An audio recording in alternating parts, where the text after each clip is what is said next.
is Jesus a man? Absolutely. So he's not God. Wrong.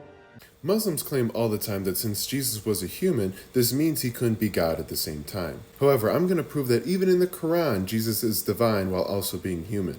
In chapter 4, verse 171, it says how Jesus was just a messenger, but he is also Allah's word. Now, it's widely agreed that Allah's speech or his word is eternal because when Allah creates, he does so through his word by saying be and it is, as we see in chapter 16, verse 40.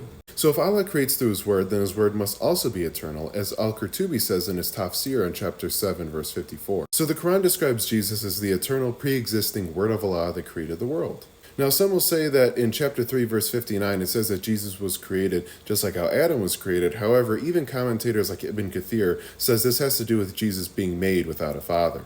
And I agree that Jesus' humanity was created, just not his eternal essence. And not only is he described as the eternal word of Allah, but coincidentally, he happens to create in the exact same way Allah creates. In chapter 3, verse 49, it says how Jesus fashioned a bird out of clay and breathed into it and became a living bird. In chapter 15, verse 28 through 29, it says how Allah fashioned Adam out of clay and breathed into him and he became a living being.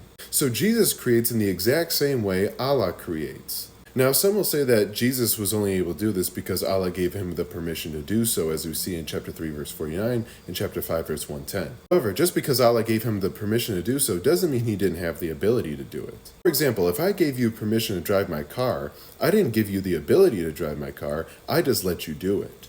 And if Jesus is the eternal word of Allah that created the world, it follows that Jesus would also create in the exact same way Allah creates. Going back to chapter 4, verse 171, it calls Jesus the Messiah, but the Quran never explains what that means. But when we go to the prophets in Isaiah 9:6, it says how the Messiah to be born was to be called Mighty God. Then Isaiah chapter 7, verse 14, it says how the Messiah was to be born of a virgin and to be called Emmanuel, which means God with us. In Psalm 110:1, David calls the Messiah Lord and says how he is sitting at the right hand of Yahweh and ruling and reigning with him. Daniel chapter 7 verses 13 through 14 talks about the Messiah being like a son of man coming on the clouds, which only Yahweh does according to Deuteronomy chapter 33 verse 26. He comes up to the Ancient of Days and receives an eternal kingdom, which results in all people serving him. If Jesus is the Messiah, then this would also make him divine.